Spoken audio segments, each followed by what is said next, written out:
Shalom jemaat sekalian, kita bersyukur pada pagi hari ini Tuhan masih memberikan kita nafas kehidupan sehingga kita boleh hidup. Dan pada hari ini sebelum kita melakukan serangkaian kegiatan kita mengawalinya dengan merenungkan firman Tuhan. Firman Tuhan pada pagi hari ini terambil dari kitab Ulangan pasalnya yang kelima ayatnya yang ketujuh. Ulangan pasal 5 ayat yang ketujuh, jangan ada padamu Allah lain di hadapanku. Nah, jemaat sekalian, perintah Tuhan yang kita baca barusan sudah tidak asing lagi dan juga sudah sering kita dengarkan. Terutama perintah ini terdapat di urutan pertama dalam 10 perintah Allah. Mengingat kisah ini, kitab Ulangan menjadi bagian dari pidato Musa yang disampaikan kepada generasi muda, di mana generasi Israel yang sebelumnya itu sudah sebagian besar mati.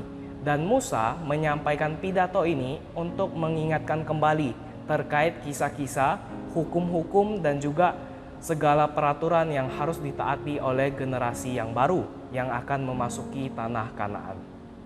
Mengingat bagaimana Musa mendapatkan 10 perintah Allah, termasuk perintah yang kita bacakan tadi, jangan ada padamu Allah lain di hadapanku, mengingatkan saya secara pribadi mengenai satu buah kisah yang ironis, di mana pada saat itu ketika Musa untuk pertama kalinya sampai di Gunung Sinai, Tuhan memerintahkan untuk turun dan memimpin bangsa Israel menyucikan diri selama 3 hari.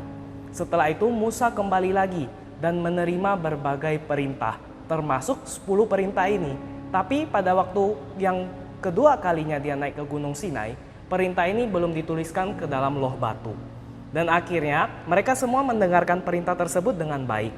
Dan ketika Musa naik untuk ketiga kalinya, dan pada waktu dia naik ketiga kalinya, Musa itu berada di Gunung Sinai selama 40 hari, 40 malam. Hal demikianlah yang membuat hati bangsa Israel itu mulai goyah. Mereka merasa bahwa Musa ini sudah mati atau Musa ini sudah hilang dan tidak ada lagi. Sehingga mereka mulai mendesak Harun dan pada akhirnya Harun membawa mereka ke dalam penyembahan berhala, yakni menyembah patung lembu emas.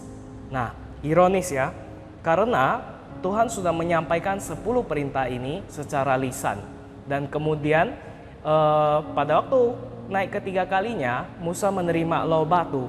Belum sempat disampaikan, tetapi bangsa Israel sudah melakukan penyembahan berhala.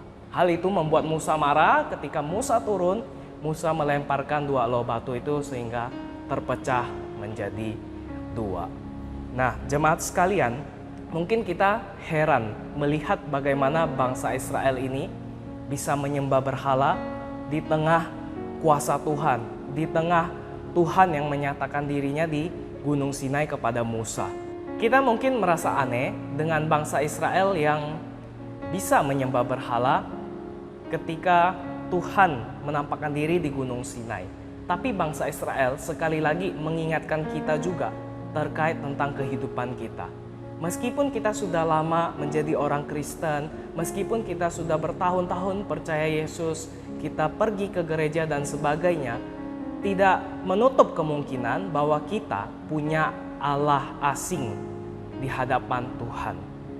Namun Allah asing itu tidak lagi berbentuk seperti patung lembu emas dan sebagainya, melainkan berbentuk seperti uang, jabatan, kesibukan kita, atau bahkan pasangan kita yang membuat kita lebih mengutamakan mereka dibandingkan dengan mengutamakan Tuhan.